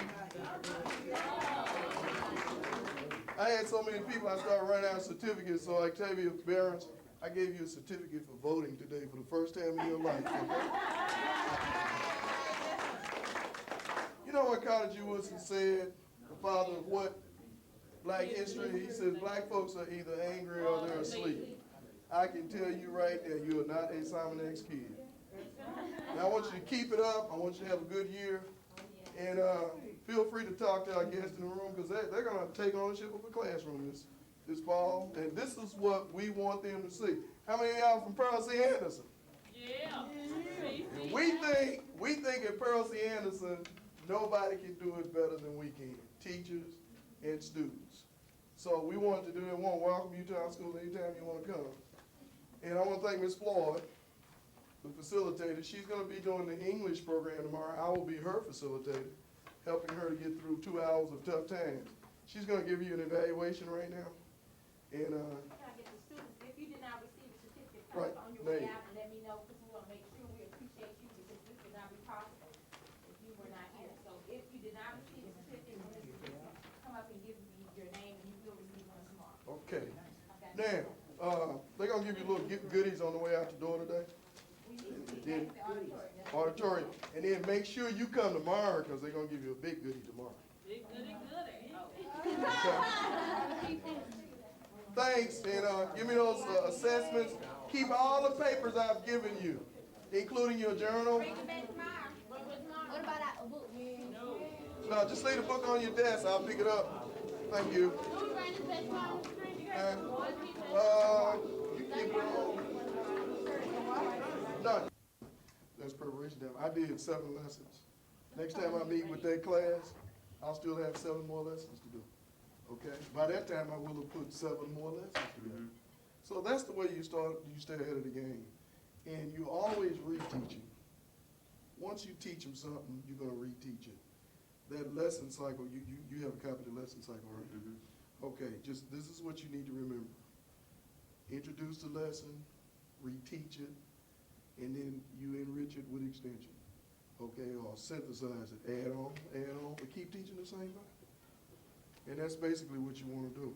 I'm going to pass out some material here, and then I'll take some questions and answers. You can't high jump if the bar is set low. I want to pass this out. This is an excellent article. And if we go into a classroom and set our goals low, then our students, they're not going to be able to jump. Okay? I also want to give you I do a lot of workshops in and out of Dallas a lot, and I want to give you a book list of suggested readings that you, especially if you work in African American or brown Hispanic communities, you need to make sure that you're reading material that's indigenous to their environment. You know, because if you're living in one town trying to teach somebody in another town, you're gonna have a problem with that. So this is my book list, and you may want to add to that book list Black Lives, White Lives, because now I'm hearing for the first time, Tony Brown says the Renaissance was a joke, so I'll share that with you. The quality of teaching. We now are considered professionals, like doctors and lawyers. We have to go to school, we have to stay in training, we have to read and keep reading. And if we don't do that, we'll have a problem. Let me give you some interdisciplinary concept models that you may be interested in. Just pass some down there. Okay? You probably saw me do art today, right? Pass it over. Something like that. You saw me do art.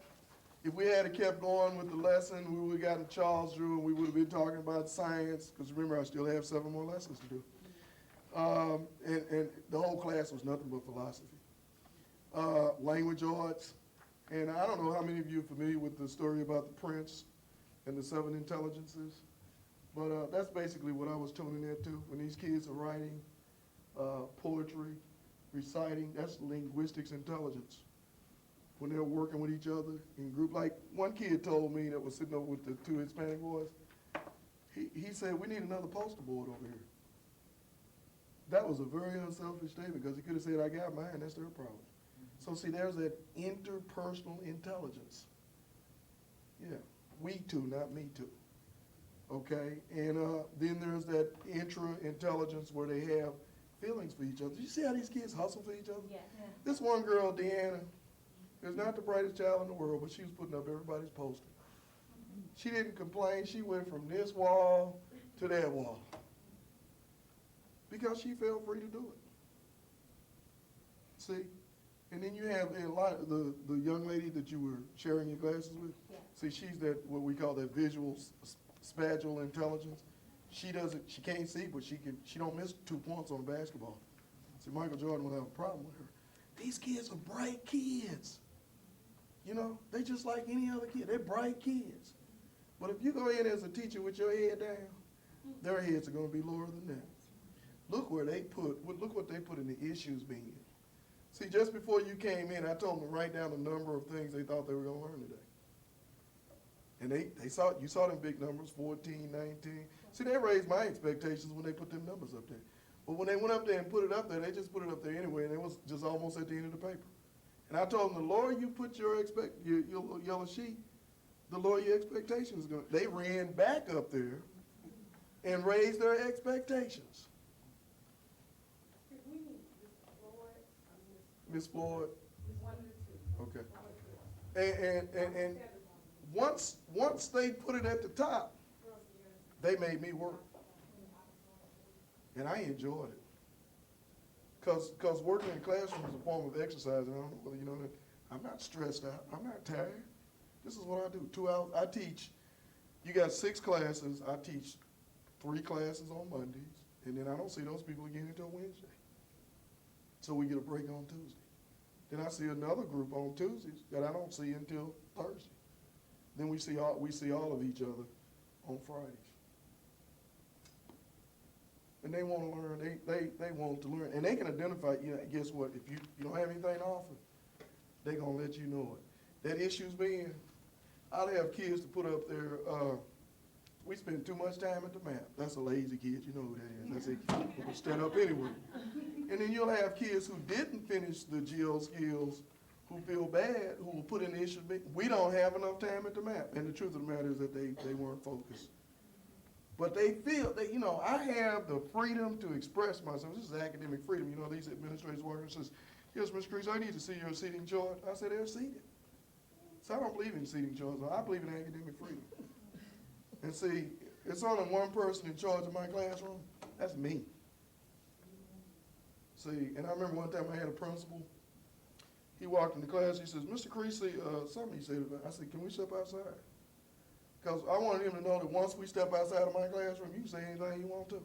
I told them, don't come back in my classroom telling me what to do. I am the expert in there. I do all the work. And that's the attitude I want you to take. The minute you step across that threshold, you are in charge. And I let the kids have the classroom. You can see that. Total ownership. I only take control of the classroom under the First Amendment of the Constitution when it's violated. When a fight breaks out or something, I don't have fights in my room. But you see, you don't have any First Amendment rights when you start a fight. That's the only time I take over the classroom. You know, but other than that, I let them have it. And I shoot from the hip, from left and right. I just keep it coming. I don't slow down for anybody. Because I want them to bring it back to me tomorrow. Miss Cressey, can I finish my post tomorrow? Sure. Those are those kids that'll come back after school for you. Don't worry about them. You didn't lose them in class. They just have got to grow up. And they do that by you saying, sure, you can come back. But you keep pushing, keep pushing, keep pushing. And teach towards the kid's ability to learn. Don't ever go in with the attitude that, well, when I was a kid, this is what we had. You're gonna lose those kids, because you're dealing with a crack cocaine generation. All over. It's universal. It's all over the country. Parents are and have neglected these kids. They're raising themselves, and they have literally kicked their parents out of the house by simply saying, "She don't know what she's talking about." These kids will tell you that. So you become the surrogate parent in that kid's life. And if that kid walks up to you and wants to give you a hug, it's because they're not getting a hug from anybody else at all. Most of these girls have babies because they want somebody to love. And most of these boys get these girls pregnant because they've been told ever since they were little they were the man of the house. Now you're going to be 3 years old, man of the house. Can't open the door. So we've sent the wrong signals to I'm talking about our generation, we've sent the wrong signals to these kids. And now we have kids raising kids. That's where you become a conduit to that kid's success in class. This is where we need you. They need to know everybody in this classroom. Because I do junior achievement during the school year, and I always get a lot of white professionals, a lot of females will come in and the class is black, you know, the kids laid back. And the lady will say, yes, my name is Dory, and I'm gonna be with you for 6 weeks. And this lady told me when the class was over last year, the first day, she says, I don't think they like me. I said, that doesn't have anything to do with it. She looked at it as a black and white thing. I told her, I said, but I tell you what, if you don't have anything to teach these kids, they're gonna run you out of here. And that woke her up. Cause she went home after that day, she stopped thinking about, I'm white, they black, are we gonna make it? She started saying, look, I gotta, and she came in and she taught that class for 6 weeks. So I'm saying the same thing to you. Don't worry about whether the kids like you or not. They don't have any reason to like you, they just got to know you. But if you go in and do a good job and turn them around and listen to them, they'll do just like these kids you saw here. These kids you saw in here, I just got through flunking some of them, just got through passing some of them, dumping into everybody's house. But the minute I jumped up the other day and said, I need some kids to go to Pearl C. Anderson, I think I had about 11 kids on the list. That was last week. 4 mamas showed up Monday. Well, these same mamas who child missed homework showed up to school Monday. Miss Cressey, how come my child is not going to Lincoln with you? See, because some kids I didn't put on that list. So all of a sudden, then I ended up with a list of 21 kids. So it doesn't have anything to do with whether you flunk them or not. If they think you've raised their expectations, they're going to be right there. They'll fight your battle for you. You see what I'm saying? So that's what you want to do. You want to get in there. You want to get in the classroom, and in terms of the superlative degree, you want to do the best you can. Okay? And we don't have to like these kids to love them, to teach them. But if you love teaching, they're going to get a lot out of you. Now, I'm going to shut my mouth up and let you ask me some questions. I don't have the answers to everything. I don't follow the lesson cycle, if you want to know that. I got my own lesson cycle, you see? Because the lesson cycle can't do what you just saw me do. Okay, any questions?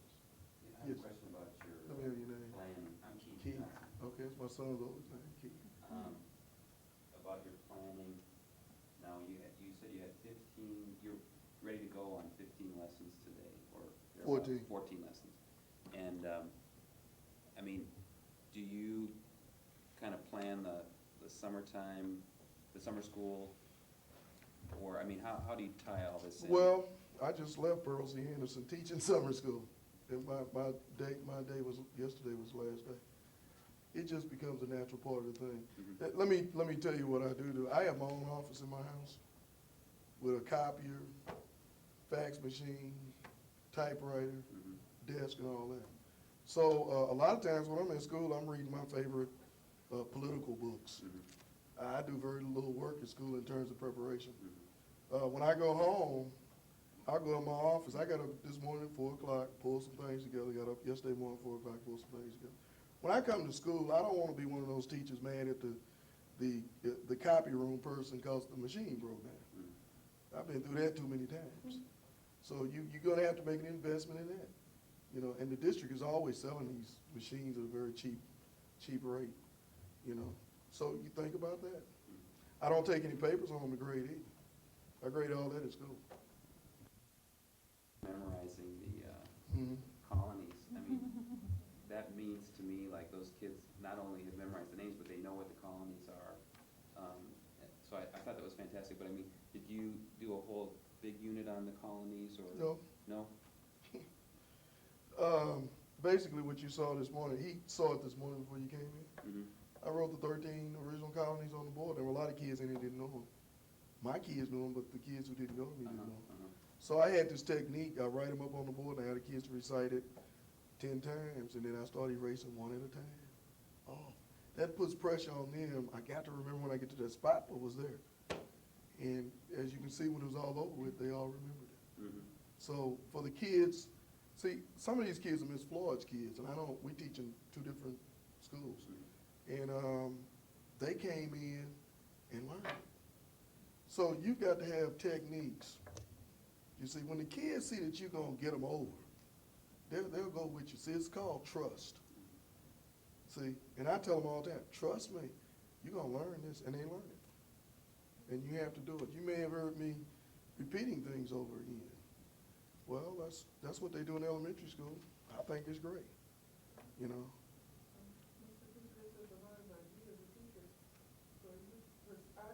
I wasn't even able to tell that all this whole class wasn't your group. Mm-hmm.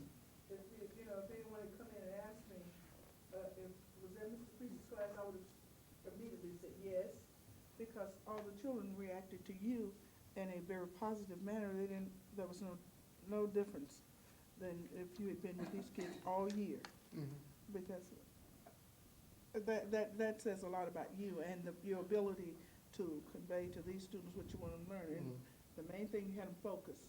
And that's the one thing that we need to do as teachers, is keep children focused. That's right. And if you keep them focused, they can help us to learn. Let's go back to the very beginning when you got these children in your classroom, because. I couldn't stand them. That's what I wanted to ask you. I mean, it takes a while for a class to be cohesive, and I'm just wondering, like, in the beginning, especially with the boys and the size, I mean, the discipline and whatever, how did you do? I've never had a discipline problem in my classes. First of all, Are you telling me that these children that I saw today have never had they may go in into somebody else's class and have a problem, but they don't have a Okay, but problem. when you initially got them into your classroom, I mean, like initially, unless they knew one They another already or know me knew before they you. get there. See, they The knew word you. is all over Pearl City. You go to Mr. Cressey, boy, you can't be late, you'll be in the corner. See, because I don't whip kids, I don't put my hands on them. You come to my class late, you got, you Okay. 15. Mr. Parker and Mr. Baker work with me as interns and some of the Pearl City, and they'll tell you, you come in my class and I'm doing a lesson, I'm not gonna stop and deal with you. You came 15 minutes late, you got 15 minutes in the corner, and I'll leave it at that. And you in the corner, you're not here today, you know? And that behavior will take care of itself the minute you apply it. I don't waste my time with it. Okay, and I You know, understand that you've established a reputation. All of us are relatively new, at least to this new learning center. So, I mean, some of the kids may know some of these people. Like you were Well, telling can I tell you one problem you'll be faced with? Yeah. And he's on the book list, Jawanza Kinjufa. Jawanza has written a book called The Miseducation of Our Black Boys, and in his statistics, he's pointed out that, 85% of all the teachers in America are white females. okay? So our kids are interacting with teachers that don't live in their community, they don't talk to all the time. And the worst thing to me, say like a white female teacher can do is come in and show 100% compassion. Oh, you need lunch money? You need this? You are a teacher. You got to come in and lay the rule down just like everybody else. Be firm, fair, and I love you to death. And go on, you know, because a lot of these kids I teach, they don't have fathers in the house. I'm the father, you know. They don't have mothers in the house. They have somebody that looks like a mother, you know. So a lot of times you are filling a void that was created long before you came, you know. I challenge kids all the time. I stand down the hall when they're passing along.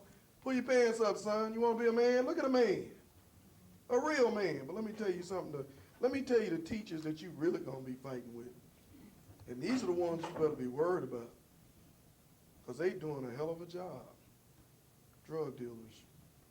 They are uncertified professional teachers, if I can put it like that, ironically speaking. See, they're hands-on people. And traditionally, the traditional classroom teachers, sit down, get away from the books, don't touch this. And what you have, excuse me. Too much talking. What you have is that you have those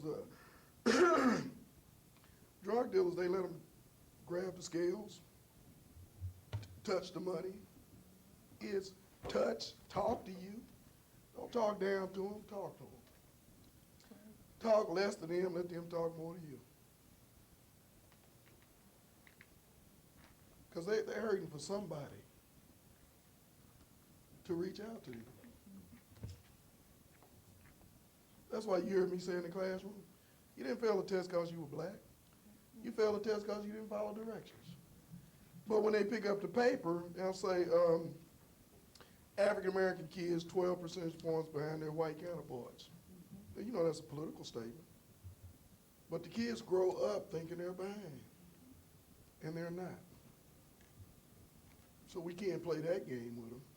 We've got to be honest with them. Any other questions? I was gonna ask about grading. I mean, today, how do you, I mean, what are you gonna do to assess these kids today and create a grade for them? Well, I don't have to create a grade for them. They basically have done their homework. See, what I do, what I call student assessment, you notice I asked them at the end of the period to tell me what they learned today. That's a test.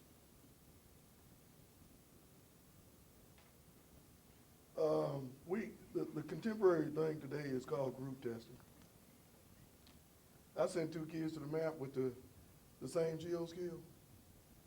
Whatever they make on that, that's the grade. You see, and it's a good grade. I tell you why, because one helped the other get over. And grades to me is a class system, a caste system. I really don't focus on that mess. I don't have, in my school, there's 25% for tests, 25% for some, 40-something. Okay, I'll do all that stuff. They ain't no big deal. But guess what? I'm not gonna have a kid leaving my classroom walking out of Pearl C. Anderson saying, I had a terrible day at school today. These teachers did this to me, this happened. I don't want a kid leaving. I want a kid going home saying, Mama, let me tell you what I did today. See, so you want the kid to feel good. I don't focus on grades. If I got a kid that's got a 65 average, I'll give him a 70. You're in a learning center. And you can handle those grades. Now, you can pull this kid over and say, look, you got a 65 in 6 weeks. See, in my school, you can't fail a kid the first 6 weeks. My principal will run you out of the building. Kid just got there. You don't know the kid don't know you. What are you talking about? You flunking the kid the first 6 weeks as if it's all the kid's fault. That's like a woman who got raped and she's the victim, yet she's being told it's her fault. This kid is trying to get used to you. You trying to get used to the kid. Give the kid a break. You the professional. What are you losing by giving him a break? That's not the same as feeling sorry for them. You know? But those kids are looking for help. And this is why learning centers were created. We're a non-traditional school. if you wanna do anything in the learning centers that they do in the traditional school, you have been displaced. Because learning centers are about acceptance, success. We don't deal in failures. And in my school, everybody has to be involved in something.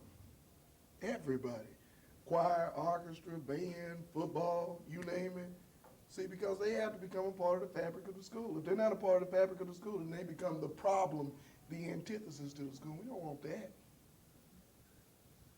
So that's your responsibility as a teacher to encourage these kids to get involved. It's a chess club or whatever. So to answer your question about grades, ain't no big thing to me. 'Cause it don't make any sense to me. I'll flunk a kid if they've been absent from school, because they haven't been there. But here's a kid that's coming in, that's got all this right brain talent. Y'all know the difference between right brain, left brain?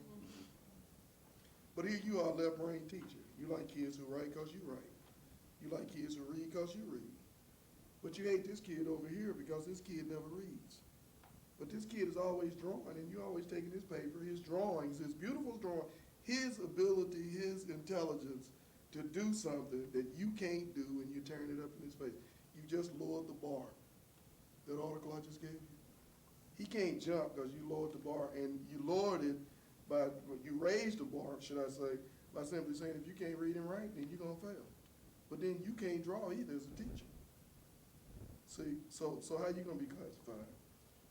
Then see, we go in the classroom thinking these kids' self-esteem is low.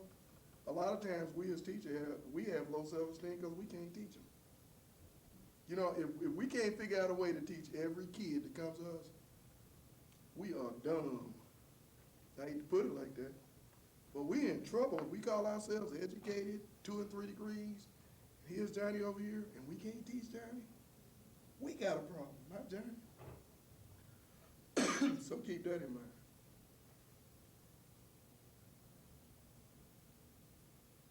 How excited did you get about this? All I've heard for 3 days, 2 days anyway, of these task tests. Mhm. You know, like they've got to pass them, and it seems to be a lot of pressure that for the scores that come. Well, it's political, it's money. When I first came to Pearl Hampton, we were a low-performance school for 2 years. But we didn't focus on that, though. But then when it started showing up in the paper, you know what happens? Yeah. People hear about your school. But we get kids from all over the city. And they come there and they go to school because of the teaching styles that go on there. This year, they classified us as low performers because we turned in the kids' names. The LDs and the SOL kids were turned in. They should have been eliminated from the TOS. So we had to go back and get recertified. But there's money involved. Teachers get so much money. If you're in a learning center, you have to be traditional school by 1 percentage point. So if Adwell is a middle school, it's not a learning center. And if their kids over there get 55% of the TOS test right, and you working in a learning center, in order to get some money and to beat them, you gotta get 56% of the test right. That's the kind of pressure we're faced with. Whatever the traditional schools do, we have to beat them by 1 percentage point. That's what you're looking at. And as quiet as it's kept, you know, the district gets a lot of money for that from the state. But like everything else, they want us to work for it. So that's where you hear about the test thing. My suggestion is don't go in and drown them with the test, the TOS test, unless you really know them. You know. Unless you really know what the test or the kids. Unless you know the kids. Because then they take the attitude, well, you're picking on me. There's a book out called Quick Test. I think I got it in my briefcase. It's called Quick Test. I'm gonna show it to you. Quick test? I'm gonna Mr. show Cressey, it. part you didn't have to give him. Go ahead.